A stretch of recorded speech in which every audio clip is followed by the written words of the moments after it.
நல்லா என்னப்பா இந்த டோரை சாத்துமா சீக்கிரம் அந்த டோரை சாத்துமா. நீங்கள் ஒன்றும் கவலைப்படாதீங்கண்ணா, எதாக இருந்தாலும் பார்த்துப்போம். ஃபண்டு எதுவாக இருந்தாலும் பார்த்துப்போம். புரியுதுங்களா?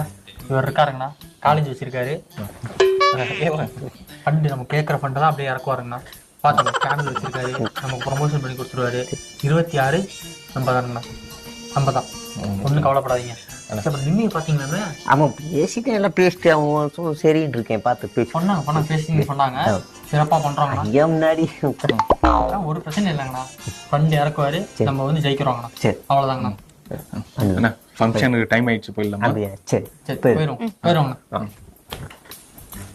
நமது பல்கலைக்கழக சிறப்பு விழாவிற்கு வருகை தந்திருக்கும் அண்ணன் மலை அவர்களையும் அண்ணன் சைமன் அவர்களையும் வருக வருக என வரவேற்கிறோம்.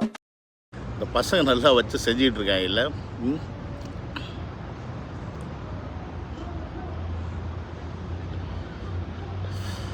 ரெண்டு நாளாக மீடியா ஃபுல்லாக இந்த டாபிக் தான் ஓடிட்டுருக்கு. பசங்க வச்சு செம்மையாக செஞ்சுட்டாங்க. அப்படி ஒரு சம்பவம் நடந்துச்சா நடக்கலையா அப்படின்ற மாதிரி ரெண்டு விதமான கான்ட்ரவர்சி போயிட்டுருக்கு. ஒரு சைடு பார்த்திங்கன்னா அது நடந்துச்சு அப்படின்னு சொல்லிட்டு திமுகவுடைய மீடியா, அதாவது ஊடகங்கள் எல்லாமே பார்த்திங்கன்னா போட்டுட்ருக்காங்க. இந்த பக்கம் பார்த்திங்கன்னா அப்படி ஒன்று நடக்கவே இல்லை, ஆனால் நடந்த மாதிரி வந்து எல்லாம் போர்ட்ரே பண்ணுறாங்க அப்படின்ற ஒரு கான்ட்ரவர்சி போயிட்டுருக்கு. ஸோ வாட் எவர் இது என்ன அப்படின்றத தான் இந்த வீடியோ நம்ம டிஸ்கஸ் பண்ண போகிறோம். வாங்க வீடியோக்குள்ள போகலாம்.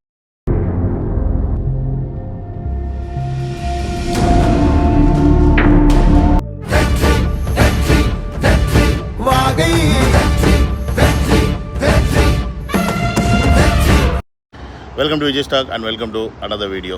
நேற்று நான் சொன்ன மாதிரியே இன்றைக்கி வெளியில் இருந்தால் நான் போட்டுக்கிட்டு இருக்கேன் வீடியோ. ஸோ ரொம்ப நாய்ஸ் இருந்துச்சுன்னா அட்ஜஸ்ட் பண்ணிக்கிங்க. அண்ட் என்னோடய சேனல் நீங்கள் யாராவது ஃபஸ்ட் டைம் வரீங்க அப்படின்னா சப்ஸ்கிரைப் பண்ணிடுங்க. அண்ட் ஆல்ரெடி சப்ஸ்கிரைப் பண்ணியிருக்கவங்களுக்கு ஒரு விஷயம் இந்த இடத்துல நான் சொல்லிக்கணும். ஏன்னு கேட்டிங்கன்னா, என்னோடய சேனலில் நான் வீடியோ டெய்லி 5 மணி இல்லை 4 மணிக்கு நான் போடுவேன், உங்களுக்கு தெரியும். பட் அது வந்து இனிமேல் அந்த டைமிங்கில் போட முடியாது அப்படின்றது எனக்கு தெரியும். ஏன்னா என்னோடய ஒர்க்கு டைமிங் அந்த மாதிரி இருக்குது. ஸோ நான் முடிச்சுட்டு நான் வந்து அதுக்கப்புறமா வீடியோ எடிட் பண்ணி நான் போடணுன்னே நைட்டு 9 மணி 10 மணி ஆயிரும். ஸோ 9 மணி 10 மணிக்கு போட்டிங்கன்னா கண்டிப்பாக நீங்கள் யாரும் பார்க்க மாட்டீங்க அப்படின்னு நல்லாவே எனக்கு தெரியும்.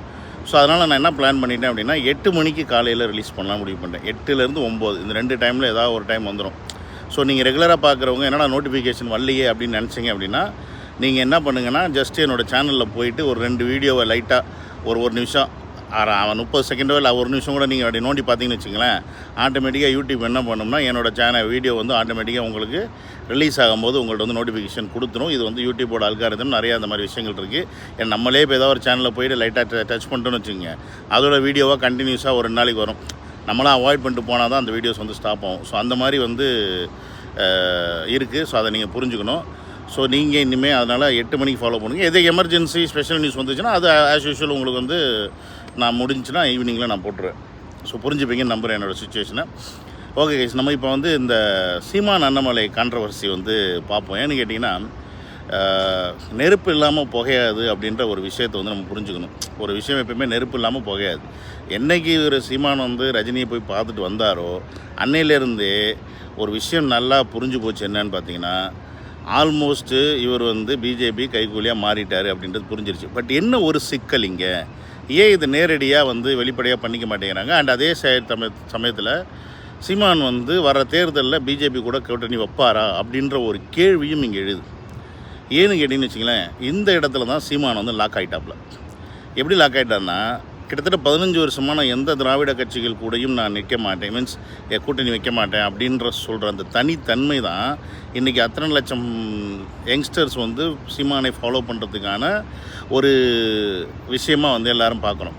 ஸோ அப்படி இருக்கும்போது இவர் இன்றைக்கி டிவிக்கு வந்ததுக்கப்புறமா திடீர்னு விஜயை குறை சொல்லிவிட்டு எந்த ஒரு சங்கி குரூப்புன்னு சொன்னாரோ அந்த சங்கி கூட்டத்துக்கூடையே போயிட்டு இன்றைக்கி அவர் கூட்டணி வைக்கிறார் அப்படின்னா கண்டிப்பாக அவருடைய ஆதரவாளர்களை காரி துப்பிட்டு போயிடுவாங்க அப்படின்றது அவருக்கு நல்லாவே தெரியும். ஸோ அதனால் எப்படின்னா, இப்போ 2 இக்கட்டான சூழ்நிலை இருக்கார். ஓப்பனாக கூட்டணியில் இருக்கணும்னு சொல்ல முடியாது, ஓப்பனாக கூட்டணி வச்சுக்கிறதுக்கு ஆசைப்பட்றோன்னு சொல்ல முடியாது. ஆனால் அதே டயத்தில் கூட்டணி இல்லாமல் போனால் நம்ம நிலைமை என்ன ஆகும் அப்படின்ற ஒரு பயம் உள்ளுக்குள்ளே இருக்குது. ஸோ இதெல்லாம் சேர்ந்து அவரை வந்து பிஜேபி எதிர்க்காமல் அவங்களுடைய ஒரு மறைமுக சப்போர்ட்டாக போகிறதுக்கான வேலையை தான் பார்த்துக்கிட்டு இருக்காரு. இப்போ நீங்கள் ரீசெண்டாக ஒரு ஸ்கூலில் வந்து ஸ்கூலில் தான் நினைக்கிறேன், அண்ணாமலை சீமான் 2 பேரையும் கூப்பிட்டு பேச சொல்கிறாங்க. ஸோ 2 பேருமே ஒரு விஷயத்த சொல்கிறாங்க. அண்ணாமலை என்ன சொல்கிறாப்புல, இந்தியாவில் நான் வந்து தமிழை பார்க்குறேன், இந்தியத்தில் தமிழை பார்க்குறேன், இவர் என்ன சொல்கிறார், நான் தமிழில் வந்து இந்தியாவை பார்க்குறேன் அப்படின்ற மாதிரி சீமான் சொல்கிறார். ஸோ அதுக்கு ஒரு விளக்கம் எப்படி சொல்கிறாருன்னு பார்த்தீங்கன்னா, நான் முதல்ல என் அம்மாவுக்கு மகனாக இருக்கேன், அப்புறமா மாமியாருக்கு மருமகனாக இருக்கேன் அப்படின்னு சொல்கிறாரு. பட் இந்த தன்மை பார்த்திங்களா, இதுதான் சேஞ்சஸ் ஆஃப் சீமான் அப்படின்னு சொல்கிறது. இதுக்கு முன்னாடி பார்த்திங்கன்னா அப்படிலாம் இருக்க மாட்டார். மாமியாருக்கு நான் மருமகனாக இருக்கணும்னு ஆசைப்படல, என்னுடைய வீடு, என்னுடைய நாடு, என்னுடைய மக்கள், நான் தனியாக இருக்கணும், நாங்கள் எங்களுக்கு தேவையான எல்லாத்தையும் நாங்கள் தனியாக செஞ்சுப்போம். இன்னும் சொல்லப்போனால் தனி நாடு கேட்டு நிற்கக்கூடிய ஒரு மனிதராக தான் தன்னை போர்ட்ரே பண்ணிக்கிட்டார் இத்தனை வருஷத்தில். இந்தியாவிலேருந்து தமிழ்நாடு தனிமையாக்கப்படணும், அதாவது எங்களை தனியாக விட்டிங்கன்னா நாங்கள் மிகப்பெரிய ஒரு நாடாக மாறுவோம், உங்கள் கூட இருக்கனால தான் எங்களால் எதுவுமே பண்ண முடியல அப்படின்ற ஒரு பரப்புரையை தான் அவர் வந்து பல வருஷமாக வச்சுக்கிட்டு இருந்தார்.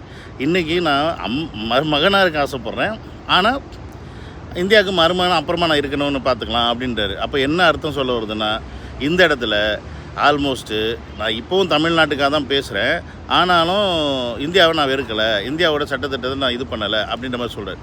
ஸோ இந்தியாவோட சட்டத்திட்டத்தை நீங்கள் அவாய்ட் பண்ணலை, இந்தியாவோட சட்டத்திட்டத்தை நீங்கள் மதிக்கிறீங்கன்னாவே இந்த இடத்துல தனி நாடு, தமிழருக்கான நாடு அப்படின்ற ஒரு விஷயம். சரி, தமிழருக்கான நாடு கூட நான் ஒத்துக்கிறேன்ப்பா, ஏன்னா எல்லா ஸ்டேட்டுக்கும் அவங்களுக்கு ஒரு நாடு இருக்கும்போது தமிழருக்கான நாடு கண்டிப்பாக வேணும். ஆனால் தனி நாடு அப்படின்ற ஒரு விஷயத்தை வந்து எப்படி வந்து சீமான் வந்து முன்வைக்கிறார். இங்கே வந்து ஆவணம் புரட்சி வரணும், மக்கள்கிட்ட புரட்சி வரல அப்படின்றாரு.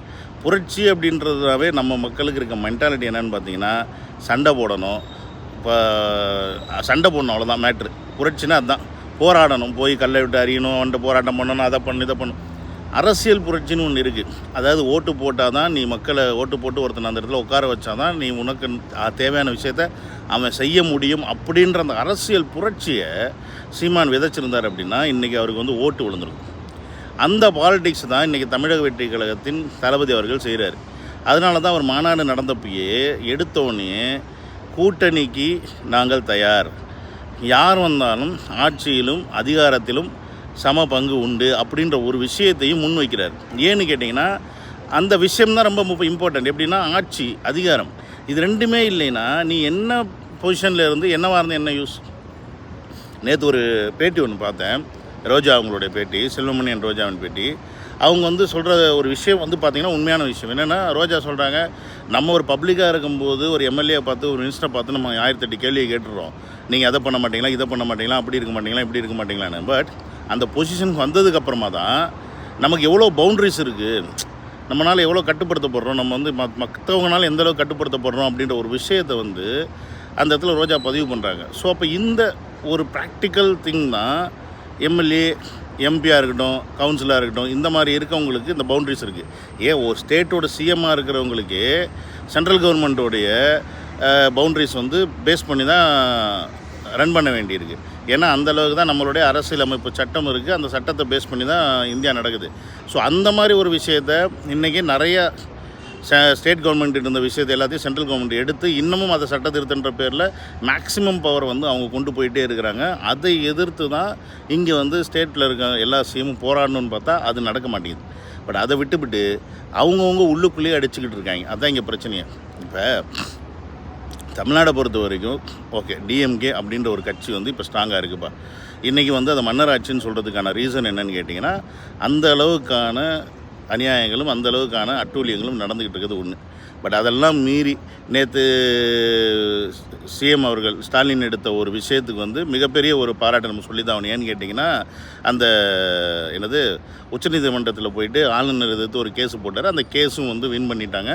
அந்த கேஸ் வின் பண்ணனால இனி ஆளுநருக்கு தமிழக அரசியல், அதாவது தமிழக அரசியலில் வந்து ஒரு சட்டமன்றத்தில் ஒரு தீர்மானம் நிறைவேற்றிட்டாங்க அப்படின்னா அதை வந்து மறுக்கிறதுக்கோ இல்லை அதை வந்து இது பண்ணுறதுக்கோ எந்த ஒரு அதிகாரமும் கிடையாது. அதை செய்யணும், அதுக்குன்னு ஒரு கால நேரம் இருக்குது, அதுக்குள்ளே செஞ்சு முடிக்கணும். ரொம்ப இழுத்துவிட்டு அதுக்கப்புறம் அவங்க கோர்ட்டுக்கு வந்ததுக்கப்புறம் அதை தூக்கி நீ பிரசிடென்ட்டை மாற்றி அதுக்கப்புறம் அதெல்லாம் செல்லுபடி ஆகாது அப்படின்ற மாதிரி ஒரு விஷயத்தை கொடுத்துருக்காங்க. இது வந்து எதுக்கான விஷயம்னு பார்த்தீங்கன்னா, இது வந்து காலேஜஸ் பேஸ் பண்ணி இருக்கக்கூடிய விஷயத்துக்கு அந்த கேஸ் போட்டாங்க. அந்த காலேஜஸ் பேஸ் பண்ணி இனி அதிகார வட்டம் வந்து பார்த்திங்கன்னா சிஎம் அவர்களுக்கு போயிடும். பட் இதை மாதிரி எல்லா விஷயத்துக்கும் அவங்க முன்னெடுப்பாங்களான்னு கேட்டிங்கன்னா அங்கே தான் இங்கே சிக்கல்.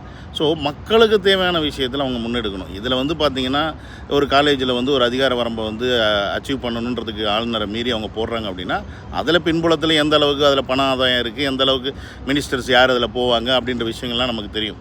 ஸோ அதை விட்டுவிட்டு மக்களுக்கு தேவையான நலன் இன்றைக்கி இந்த காலேஜுக்கு எடுத்தவங்க பரந்தூரில் இந்த ஸ்டாண்ட் எடுப்பாங்களான்னு கேட்டிங்கன்னா எடுக்க மாட்டாங்க.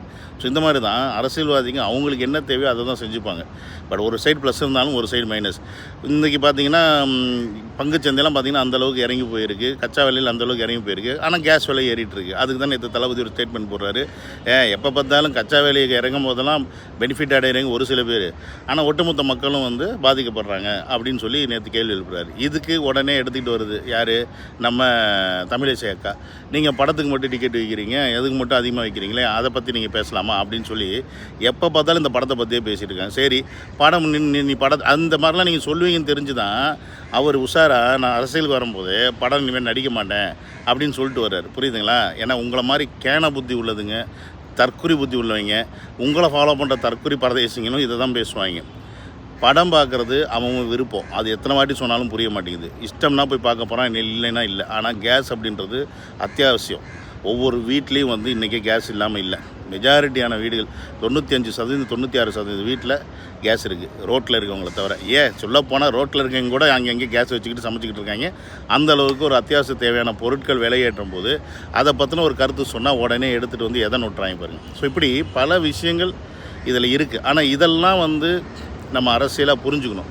இந்த இடத்துல பார்த்திங்கன்னா நம்ம வந்து எப்படி சொல்கிறது, சீமானாக இருக்கட்டும் இல்லை அண்ணாமலையாக இருக்கட்டும், இதனால் அவங்க கூட்டு சேருவாங்களா மாட்டாங்களா அப்படின்னு பார்த்திங்கன்னா கூட்டு சேர்றதுக்கான வாய்ப்பு இருக்கான்னு சொல்ல முடியாது. பட் 2026 எலெக்ஷன் வந்ததுக்கப்புறமா எந்த மாதிரியான முடிவுகள் வரும் அப்படின்னு பார்த்திங்கன்னா ரொம்ப ஒரு பெரும்பான்மை யாருக்கும் கிடைக்காம நிறையா அந்தலை சிந்தல் இருக்கும். ஒரு தொங்கு சட்டை சொல்லுவாங்க, அதை கூட்டணி இல்லாமல் ஆட்சி அமைக்க முடியாது. இன்றைக்கி எப்படி நரேந்திர மோடி வந்து சந்திரபாபுவோட கையில் பிடியில் இருக்காரோ அந்த மாதிரி ஒரு பிடி வர 2026 இருக்கும் அப்படின்றது வந்து நான் பிலீவ் பண்ணுறேன். மேபி தளபதி மெஜாரிட்டியில் ஜெயிச்சாங்க அப்படின்னா ரொம்ப ரொம்ப சந்தோஷம் தான், அது வேறு விஷயம். ஸோ இதெல்லாம் உங்ககிட்ட டிஸ்கஸ் பண்ணணுன்னு பார்த்தேன். ஸோ அதனால தான் ஓவராலாக ஒட்டு மொத்தமாக என்னென்ன நடந்துகிட்ருக்கு அப்படின்னு டிஸ்கஸ் பண்ணேன். ஸோ இதில் நீங்கள் எதெல்லாம் சரி எது சரியில்லைன்னு சொல்லிட்டு கமெண்ட் பண்ணுங்கள். See you on another video. Love you all. Take care. Bye bye.